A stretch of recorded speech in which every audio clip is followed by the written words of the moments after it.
ဒီရက်တည်းထက်ထွက်လာတဲ့သတင်းတွေအရာမအားလာလို့စေအုပ်စုကစီးပွားရေးနဲ့ပတ်သက်ပြီးတော့မှခရိုနီတွေကိုပါရုရှားကိုပေါ်သွားတယ်လို့ဆိုတဲ့သတင်းကြားတယ်ခရိုနီရဲ့နာမည်တွေများစွာရှိတယ်ပေါ့နော်ထည့်ထားတယ်ဒါပေမဲ့မပြောပြတော့ဘူးဒီထဲမှာတော့နော်အဲ့ဒီမှာမင်းအောင်လှိုင်ရဲ့သားတွေလည်းပါတယ်ပေါ့အဲ့တော့စီးပွားရေးကိုပြောင်ပြောင်တင်းတင်းပဲဒီလောက်မြန်မာနိုင်ငံစုပ်ပြတ်တက်နေတဲ့အချိန်မှာခရိုနီလန်းစဉ်တဲကိုဟုတ်လားဒီစီးပွားရေးနဲ့ပတ်သက်ပြီးတော့ကူးတန်းရောင်းဝယ်ဖောက်ကားရေးတွေကိုအမျိုးတွေကိုအမြောင်တင်းတင်းကောက်ထည့်တာပေါ့နော်အဲ့တော့အများနဲ့လည်းဒီလိုလှုပ်လာတာပါပဲတိတ်တော့ထူးဆန်းပါဘူးဒါပေမဲ့အခုပါဝင်လာတဲ့ခရိုနီတွေကလက်သစ်ခရိုနီတွေဖြစ်တယ်နော်အရင်တော့ကခရိုနီကြီးတွေတော့ပါတာမတွေ့ရတော့ရှောင်နေကြတယ်ပေါ့နော်အခုကတော့လက်သစ်ခရိုနီတွေဖြစ်တယ်အဲ့တော့တစ်ချိန်လုံးမြန်မာနိုင်ငံကိုအဲ့ဒီခရိုနီတွေနဲ့ပဲပေါင်းပြီးတော့မှမြန်မာနိုင်ငံကိုရောင်းစားလာခဲ့တာပဲနော်တကြီးကြီးလည်းတော့ကုန်သွားပါဟုတ်လားအဲ့တော့အဖက်ဖက်ကိုနော်ယူရင်းပြက်စီအောင်လုပ်နေတဲ့အထက်မှာဒီခရိုနီတွေပါပါတယ်ဆိုတဲ့ခါကျတော့မင်းအောင်လိုင်းတို့အခုလုပ်နေတဲ့လုပ်ရက်ကျွန်တော်တို့ပြန်ပြီးသုံးသပ်ရမယ်ဆိုလို့ရှိရင်ကျွန်တော်တို့ရှေ့တုန်းကပထမဗီဒီယိုတွေမှာပြောခဲ့တယ်လို့ပါပဲတို့တွေကမြန်မာနိုင်ငံကိုတနိုင်ငံလုံးထိုးကျွေးဖို့အဆင်သင့်ရှိနေပါပြီတို့ရဲ့အသက်ရှင်ရေးတို့ရဲ့ရက်တီရေးချမ်းသာရေးဒီလောက်ကိုပဲတို့ကခေါင်းထဲမှာထည့်ထားတာဖြစ်တဲ့အတွက်မြန်မာနိုင်ငံအတွက်နော်ဘာကျေးဇူးတရားမှအရင်တော့ကလည်းမရှိခဲ့ဘူးနောက်လည်းရှိလာမှာမဟုတ်အခုလည်းရှိမှာမဟုတ်အဲ့တော့သတင်းကောင်းတော့ထုတ်တာတော်တော်ကောင်းနေရှင်တို့ဘက်ကနော်ပြည်သူရဲ့အကျိုးစီးပွားအတွက်ဆိုပြီးတော့ဒါအခုချိန်ကြီးဆောက်ဖွဲ့ပြောင်းပြီးတော့ပြောနေတာပေါ့နော်ပြည်သူရဲ့အသက်တွေကိုတော့မှနော်ပြည်သူရဲ့အသက်ဆိုတာကျွန်တော်တို့ PDF တွေကိုပြောတာမဟုတ်ဘူးနော်ဘာမှမဆိုင်တဲ့လူတွေရဲ့အသက်ကိုရဆက်ဆက်နော်တက်ဖြတ်တယ်အိမ်နေမီးရှို့တယ်ပြီးလို့ရှိရင်စစ်မှုထမ်းဥပဒေဆိုတဲ့စောက်ပေါ်ဥပဒေတွေထုတ်ပြီးပြောချင်တာလေဗါလဲသိလားဥပဒေကိုကိုယ့်ကိုရေးရရှင်ကျွန်တော်တို့မြန်မာနိုင်ငံမှာရှိနေတဲ့အဲ့ဒီစစ်မိတ်စာတွေကလုပ်နေတဲ့လုပ်ရက်ကိုကျွန်မပြောပြတယ်ဥပဒေကသူတို့ရဲ့ဥပဒေကဗလာစာရွက်ထဲမှာအဟောစရာရှိနေတာနော်ကိုလိုရင်လိုသလိုကောက်ရေးတာနော်ဟာကိုတခုခုလုံးဖို့လိုအပ်လာပြီသူတို့ရဲ့အကျိုးစီးပွားအတွက်ပဲဖြစ်ဖြစ်သူတို့ရဲ့အာဏာတည်မြဲရေးပဲဖြစ်ဖြစ်တခုခုလုံးဖို့လိုအပ်လာပြီဆိုရင်အဲ့ဒီဥပဒေကိုချက်ချင်းလက်ငယ်ကောက်ဆွဲနိုင်တဲ့အထိစောက်မျက်နှာပြောင်တိုက်တာနော်ဆောက်ရှက်မဲ့ဆိုတာလောက်တာနော်အဲ့ဒါကို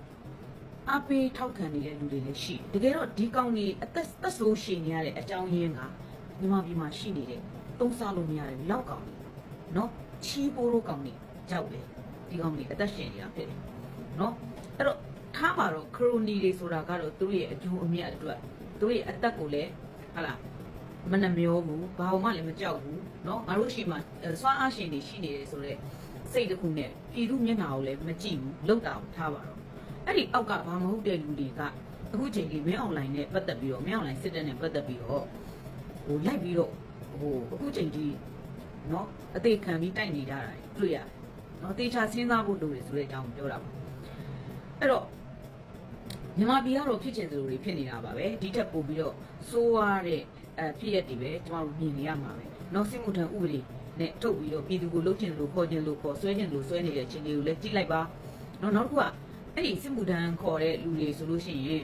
်နော်ထွက်ပြေးတဲ့လူတွေကိုပြစ်တက်တာတွေနောက်တစ်ခုကအဲ့ဒီစစ်မှုထမ်းထဲမှာပျော်အောင်လို့ဆိုပြီးတော့နော်ဒီမွေးစေးတွေတုံးဆွဲခိုင်းပြီးတော့ထားတာတွေမွေးစေးတွေတုံးဆွဲပြီးတိုက်ခိုင်းတာတွေဒါတွေကအမှန်တရားတွေပဲဒါတွေကဂျင်းတွေမဟုတ်ဘူးနော်ဘောမတွေကတော့ဒီတော်လိုင်းရေးဘက်ကထွက်တဲ့သတင်းမှန်သမျှဂျင်းပဲပြောတာလीနော်ဘာလို့လဲဆိုတော့သူတို့ကအများအားဂျင်းမိနေတဲ့လူဆိုတော့လူတွေဆိုတော့သူတို့ကိုထည့်ထားတဲ့ဂျင်းတွေနဲ့ပဲသူတို့ကပိတ်နေကြတာပေါ့နော်အဲ့တော့ဖြစ်ချင်တယ်လို့ဖြစ်လာတော့မယ်မြန်မာနိုင်ငံဆိုတဲ့အခါကျတော့ကျွန်တော်တို့ဘာဆက်လုပ်ရမလဲဆိုလို့ရှိရင်အခုလက်ရှိကျွန်မပြောပြမယ်နော်မင်းအောင်လိုင်းတို့လုပ်တဲ့လုပ်ကွက်ကချက်ကောင်းထိအောင်လုပ်တာပဲနော်တကယ်လို့သူတို့ရဲ့လုပ်ကွက်ကချက်ကောင်းတကယ်ထိပြီဆိုရင်ကျွန်တော်တို့တော်လိုင်းရဲ့အင်အားတော်တော်လေးထိတော့ထိလိုက်မယ်ပေါ့ရှင်နော်ဒါပေမဲ့တော်လိုင်းရဲ့ကနောက်ဆုတ်သွားမှာတော့မရှိဘူးနောက်ဆုတ်သွားဖို့မရှိဘူးဒါပေမဲ့ကက်ကဲသွားမယ်ပိုကျသွားမယ်အဲ့ဒီအနေအထားမျိုးတော့ရှိတယ်အဲ့တော့ဒီလိုအနေအထားမျိုးမှာနော်ကျွန်တော်တို့စစ်ရေးအခြေအနေကိုပြန်ကြည့်မယ်တကယ်တမ်းကျရင်စစ်ရေးကသာကျွန်တော်တို့နိုင်ငံရဲ့အနာဂတ်ကိုဆုံးဖြတ်ပြီးမှာနော်စစ်ရေးအနိုင်ရှုံးကသာဆုံးဖြတ်ပါမင်းအွန်လိုင်းတိုက်တဲ့ကောင်နဲ့ပေါင်တိုက်တယ်လို့လုပ်လို့ရတယ်တော်လိုင်းရေးကိုအချိန်ကြာသွားမှလည်းပြည်သူတွေပိုခက်ခဲလာမှာပဲရှိတယ်အဲ့တခုပဲရှိတယ်ကျန်တာကတော့မင်းအွန်လိုင်းကိုဘာမှဒီတော်လိုင်းရေးကိုဘာမှဘယ်လိုနည်းနဲ့မှတားဆီးရက်တန့်ပြစ်လိုက်လို့မရဟုတ်တယ်နော်ကျွန်တော်ပြောတာအဲ့တော့သူတို့ဟာပြည်သူလူထုကိုနော်စန့်ကျင်နေပါတယ်ဆိုပြီးတော့သူတို့ကတိုက်မယ်ဆိုရင်တတိုင်းပြည်လုံးဘုံကျဲပြစ်မှရမှာ သူတို့နေနေတဲ့အဝန်းအဝိုင်းရလွယ်တိုင်းပြည်လုံးကိုဘုံပြပြမှာရဒီလိုအခြေအနေမျိုးကိုသူလုံးမှာလားလုံးရဲမှာလားအဲ့လိုလုံးလို့မရဘူးလေအဲ့လိုလုံးလို့ရရင်သူတို့နာကားသွားမှာပေါ့နော်အဲ့လိုအခြေအနေမျိုးမှာရှိတယ်ဆိုတဲ့ခါကျတော့တော်လှန်ရေးအခြေအနေကကျမတို့မြန်မာနိုင်ငံရဲ့80%လောက်ကိုတင်ထားပြီးသွားပြီနော်အခုကျမတို့မြေပုံထောက်ကျင်တည်နိုင်တယ်ရှင်ဘောမတွေကဂျင်းပါညာဆိုပြီးလှောင်အောင်မယ်အဲ့လှောင်မှစီသူတို့ကဒီလောက်ပဲတည်ရအောင်နော်အဲ့တော့မြေပုံကိုထောက်ကျင်ပို့ပြီးတော့တည်နိုင်တယ်ကျမတို့တော်လှန်ရေးဘက်တော်သားတွေမှာဘယ်တက်ဖွဲ့ဘယ်တက်ရေးဘယ်တက်ခွဲတွေဆိုတာကရှိပြီးသားနာမည်တွေကသတင်းတွေလည်းထုတ်ပြင်ပြီးသားအဲ့တော့ဘယ်တက်ရေးကဘယ်မှာရှိရဆိုတော့ကျမတို့မြေပုံထောက်ကျင်တည်နိုင်တယ်အဲ့တော့နေပြီးတော့ရန်ကုန်မန္တလေးနဲ့ဘကိုးဒီလောက်ကလေးကိုပဲသူတို့ခြေကုပ်ယူထားတဲ့နေရာလေးဒါလေးပဲရှိတော့တာဖြစ်တဲ့အတွက်မင်းအွန်လိုင်းစစ်တပ်ဟာမြန်မာပြည်သူလူထုအတွက်နဲ့မြန်မာနိုင်ငံအတွက်ကတော့အစိုးရမဟုတ်တော့သူတို့ဟာဗာလဲတော်လှန်ရေးအဖွဲ့အစည်းလိုမျိုးအဖွဲ့အစည်းတစ်ခုသာဖြစ်တော့တယ်နော်လက်နက်ကင်အဖွဲ့အစည်းတစ်ခုသာဖြစ်တော့တယ်သူတို့မှာဘာသိက္ခာဘာဂုဏ်သိက္ခာမှမရှိတော့ဘူးဘာတတိမှမရှိတော့ဘာတိုက်ရင်ကြိုက်ရင်မှလည်းမရှိတော့ဘူး view ဟာကောင်းကောင်းလေးမချပေးနိုင်တော့နော်အဲ့တော့အဲ့ဒီသူတို့ရဲ့လက်အောက်မှာရှိနေတဲ့လူတွေကလည်းစစ်ရေးကိုအာယုံမဆိုင်နိုင်ဘာလို့အာယုံဆိုင်နေလဲဆိုငါဒါကိုလုတ်လိုက်လို့ရှိရင်တော့မင်းအောင်လိုင်းခိုင်းတာလေလိုက်လို့လို့ရှိရင်တော့ငါဘယ်အချိန်လောက်မှဘာဖြစ်သွားနိုင်မလဲဘယ်လိုရာလူမျိုးကိုရသွားနိုင်မလဲဘယ်လိုအကျိုးမြတ်ကိုရသွားနိုင်လဲဆိုတာတွေပဲခေါင်းနဲ့ထည့်ရတာအဲ့ဒါကိုမသိတဲ့ချီပိုလိုလောက်အောင်နေအောက်ကနေရွာစီတက်နေတာရွာစီတက်မှာပေါ့သူတို့ကလည်းမျောလင့်နေကြတာပေါ့နော်အဲ့တော့ရုပ်မာတဲ့လူတတိုက်ပေါ့ရှင်ကျွန်တော်တို့နိုင်ငံထဲမှာရုပ်မာတဲ့လူတတိုက်ကနည်းနည်းလေးပဲရှိတာတကယ်တမ်းကျရင်ပြည်သူလူထုကတာအဲ့ဒီရုပ်မာတဲ့လူတတိုက်ကိုအမောက်ကျိတ်ကိုစောင့်နေကြတာဒါအောင်တို့လည်းကောင်းကောင်းသိပါတယ်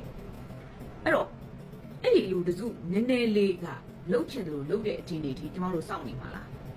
ကျွန်တော်တို့အဲ့လိုမထင်ဘူးအခုအေးရဲ့လှုပ်ရှားမှုကလည်းအရန်အားရစရာတင်းနေစရာကောင်းတယ်လို့နော်ကချင်နော်ပြီးလို့ရှိရင်ချင်းအဲ့ဒီဘက်ကိုကြည့်လိုက်လို့ရှိရင်လည်းပဲဒါသိမ့်နေတာဒါချင်းပြည်နယ်ဆိုလဲအကုန်လုံးကိုသိမ့်နိုင်ဖို့ပြည်နယ်တစ်ခုလုံးကိုသိမ့်နိုင်ဖို့ဘာမှမကြံတော့တဲ့အချိန်တွေဖြစ်နေအဲ့တော့တော်လှန်ရေးချိန်တွေကတကယ်ကိုမှကျွန်တော်တို့80%တော့သိမ့်နာပြီးသွားအဲ့တော့ကျွန်တော်တို့ကဘာကိုပြောချင်တာလဲဆိုလို့ရှိရင်တပ်ပေါင်းစုဖွဲ့နိုင်မှုအရင်ကျွန်တော်တို့ပြည်သူတွေអော်လာတာ4နှစ်ရှိသွားပြီနော်အဲ့ဒီအချိန်တွေတခုဟိုကျွန်တော်တို့မျှော်လင့်တယ်ပြည်သူလူထုအနေနဲ့တောင်းဆိုတာတိုင်းရင်းသားလက်နက်ကိုင်ခေါင်းဆောင်များအားလုံးကိုတောင်းဆိုသလိုတာဝန်ရှိသူများအားလုံးကိုလည်းကျွန်တော်တို့တောင်းဆိုပါတယ်နော်တပ်ပေါင်းစုဖွဲ့နိုင်မှုကိုကျွန်တော်တို့အရင်မျှော်လင့်တယ်ဘာဖြစ်လို့လဲဆိုရန်သူကိုအချိန်ပေးထားတယ်လို့မျိုးမဖြစ်စေချင်ဘူးသူတို့အချိန်ရသွားမယ်သူတို့ကျွန်တော်တို့အတွက်အချိန်ကအရင်ကိုမှတန်ဖိုးကြီးနေတယ်အရင်မှာအရေးကြီးနေတယ်2025နော်ရွေးကောက်ပွဲလည်းဘယ်လမှာဘယ်အချိန်မှာလုပ်မယ်ဆိုတော့သူတို့ဘက်ကကြေညာထားပြီးဖြစ်တယ်အဲ့တော့ဟိုဖြစ်လုပ်ချင်တယ်လို့လုပ်မယ်ရွေးကောက်ပွဲအဲ့တော့ကျွန်တော်တို့ကဒီအချိန်တွေထိစောင့်နေလို့ဘာကျွန်တော်တို့အတွက်ဘာထူးလာမှာကျွန်တော်တို့လှုပ်ရှားရှိတဲ့ဟာကိုလှုပ်ဖို့အတွက်အားလုံးစုစည်းညီညွတ်ဖို့လိုတယ်ဆိုတဲ့အကြောင်းပြည်သူလူထုကလည်း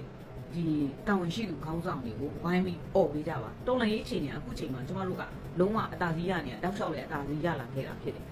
အဲ့တော့20%လောက်ကကြံတော့တယ်မရောက်နိုင်